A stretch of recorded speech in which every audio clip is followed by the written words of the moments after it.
All right, what's going on, everybody? This is Peter Renna back with another edition of Dollar Bin Digging. And following up on last week's Hawkeye-themed kind of episode, I am going to pick up again with a little bit more Hawkeye.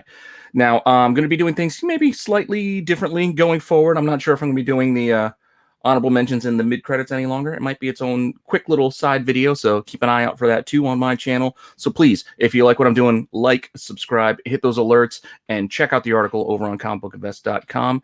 And again, hang in there, and we're going to get to a little bit of Kate Bishop books. So see you in a second.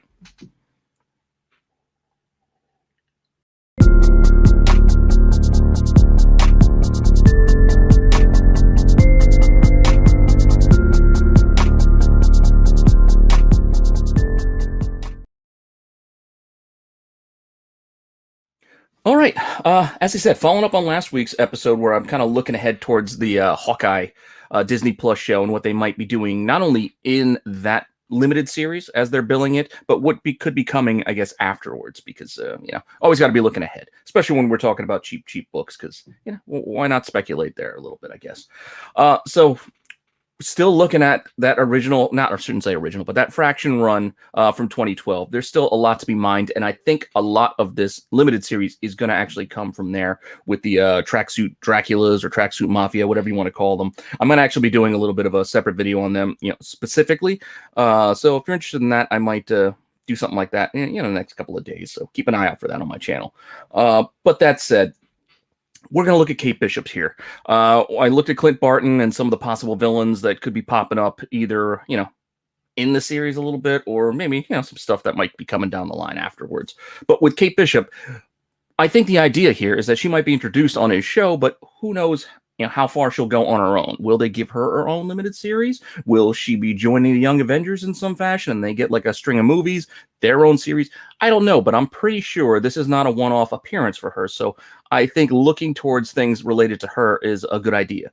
Now, Young Avengers 1, obviously, her first appearance is not going to be in a dollar bin, but still, again, mentioned last week, but always worth mentioning. You should be aware of this book and keep an eye out for it, whether it's, the regular edition, that director's cut is also worth grabbing. Or if you can find that, I think there's a Toy Biz version that was included with the toy Young Avengers box set. I think there was a not for resale edition of this book in there too. So if you find anything like that, obviously definitely grab it. But that Young Avengers team is something we're probably going to see, at some point going forward.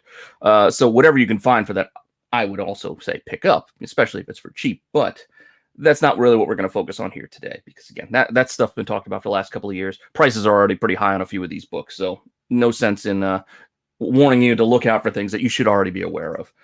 Just like even the first issue for her solo series of Hawkeye, I think it was the 5th volume.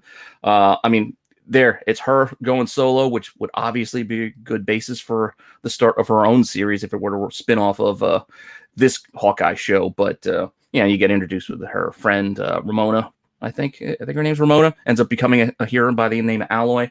A couple of years, over in West Coast Avengers, I think somewhere down the line. Things like that are still worth noting and looking out for. But again, that's not what I'm going to look for here.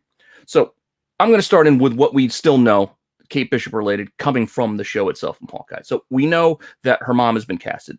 Vera Farmiga, I don't know if I'm saying her name properly. Excellent actress. She was great. The Departed. Great actress. I think she played the mom on the Norman Bates show. The young Norman Bates show. But fantastic range. She's a great actress and a great pick to play, Kate Bishop's mom. So we know she's been cast on the show to play, Kate Bishop's mom. So I don't know how big of a role she might have, but we've seen flashbacks of her in, I think the first time in that Hawkeye series I just mentioned, but in issue 7, I think we get some flashbacks of her mom and her upbringing, with Kate. I guess how their relationship might play out. So this could be interesting. I know that's kind of a weird thing to kind of spec on, but hey, if you find it in a dollar bin, I'd say grab it along with most issues from this run, because who knows where they might go going forward. They're not super expensive right now, but if you can find it for really cheap, I'd say grab it, because again, this issue 7 has again like those flashbacks with her mom, so it's just worth noting and something worth checking out. So that's the first book I'd say to keep an eye out for these days. And then let's go rolling into the next one. I mean, as I mentioned, the tracksuit Draculas or whatever are going to be involved. We've seen the still frames of them coming onto the show, but we also know that they also cast the clown, or Kaz. I'm not even trying to say that whole name. There's a lot of K's, there's a lot of Z's and A's. I'm just going to say Kaz. So this clown character, Kaz, has also been cast. Now, I don't know if we're really going to get a full-on, clown character, or if this is going to be something that's teased and we'll get him in something later, something, again, in a Kate Bishop spinoff. I don't know. But in case we do get him on this series, you want to look for, again, the usual suspects there. You're probably not going to find these in dollar bins much any longer because, again, this is spec that's been covered. So that Hawkeye number 8 is gone, for the most part, from boxes. And even that is just a one-panel cameo. I mean, you look at that, that's not even really him. It's more of just like a tease that he's coming. So he's not really in that issue. So I wouldn't even really consider that a first appearance. I guess you technically would have to say the first appearance would be issue 9, the next one. But that book is already, again, that's definitely spiked, especially that second print with the purple, the purple trade dress. It's just excellent. I grabbed one myself. I just dig it. And it's a good book, but you're not going to find it for $1. So just want to throw it out there so you're still aware of it, and you know where we're talking about the first appearances of the character. And sometimes the first appearances, they're long gone. You're not going to find that for $1. So what else can you find for $1 for this character? So you might not be able to find his introduction, but you might be able to find his, I don't even want to say demise, because it's comic books. Everybody comes back, basically. But basically the end of his story, which kind of wraps up with that Hawkeye run, that volume 4 of Hawkeye that started in 2012. So this issue 22, I see these late run, the late issues from that series still, sprinkled in boxes. Great covers still. You're not getting a lot of those 5th printings and whatnot on the late issues because, it's just not happening. The series is winding down. So this last issue does feature, the big, finale of this storyline. And this is something we might see play out on this limited series. This could be how the series ends up. I don't know. But this is definitely a book to keep an eye out, for cheap, because you can see here how it plays out. You get that final standoff with the clown, and I don't want to spoil it and ruin everything for you, but definitely check it out because it is an interesting book, and if you can find it for cheap, I'd say grab it because it could definitely tie into what they're doing on the show. All right, so just rolling on to our next book, I'm going to look at another interesting character that got kind of introduced along the way. Now, this character by the name of Eden is she was introduced in that Generations. Like there was that series of one-shots where they had like all the Marvel characters in the Generations. So you had Hawkeye here with Kate Bishop, showing the generations of a character handing the reins off, like a Wolverine to X-23 type situation. Is basically the stories that they were telling in these one-shots, and there were a lot of copies, and there was also second prints and what have you. Very, very mass-produced, but that's why you can find some of this stuff for in those cheap bins because, again, over-ordered, a lot are produced, and you just want to keep an eye out for some of these because some of them are actually interesting.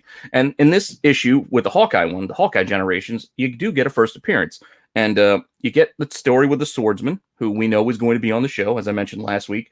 They cast him. I don't know, like, the nature of their relationship, that they're going to play it out, but he is, sort of a villain.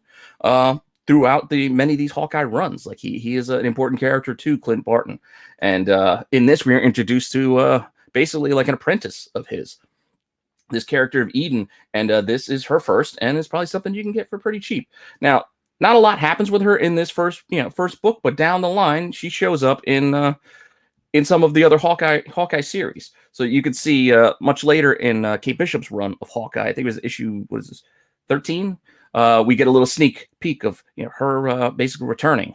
It's kind of teased, and it's somebody you probably just didn't think about. You didn't know who's going to get introduced into her series. There she is. Eden Vale is her full name there, and she has a weird like a time power where she can kind of temporarily pull people out of time. It's kind of interesting, but she plays a role in that Kate Bishop run basically through the end. So from 13 all the way through that end to 16, she definitely has a role in that and could be someone who we might see again, play a role in if they do a Kate Bishop solo thing. So I think it's worth noting that her first appearance is that book and something to keep an eye out for cheap.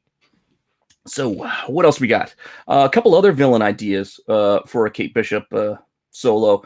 Madame Masque is a character that could come into play, because I've seen her show up in and out of those both Hawkeye runs. I'm kind of really laser focused in on that volume 4 of Hawkeye that ran 22 issues, and then volume 5 with Kate Bishop that ran about 16 issues. Like, the storylines in there, I think, is really the material that they're really going to mine from, which isn't a lot. When you put those together, we're talking like 40 some issues. That's not a lot of material to do shows, movies, whatever they might be doing. So it's very limited. So there's a good chance stuff that's in there is going to find its way, in front of us, and we know what that does to books. I mean, it just does. WandaVision proved it. Just this past few weeks, like every episode, it seemed like new books were spiking just based on whatever they might have teased or shown, and people were hoping to see on screen. So try to get ahead of it here, especially if you, again, buy for cheap. That's why I'm talking about this stuff for $1. We're talking about cheap bin digging, whether it's $1, $2, things you can buy for cheap to just kind of hope to hit it. But if you don't, these are still some fun stories too. So Madame Masque, again, she's a character. She's been around for a while. I think she goes all the way back, maybe even to Tales of Suspense, like her character. But as Madame Masque, I think her first was in Iron Man. Was it 17? I don't know if I'm getting the issue number right. But it was Iron Man. Yeah, Iron Man, Invincible Iron Man 17, which is, again, a book you're not going to find for $1. But that is her first. So again, if we can't find her first, where are we going to look? And I found this variant a couple of times, actually, in the cheap bins, the dollar bins. This variant for the Invincible Iron Man, a later run of Invincible Iron Man, was just a variant of her face, like this mask, and it's just a gorgeous cover. It's just fantastic. So I like it. It doesn't sell for much. You can even find these, online for like $5 or so. It's not an expensive book. It's basically asking for a little bit more than cover.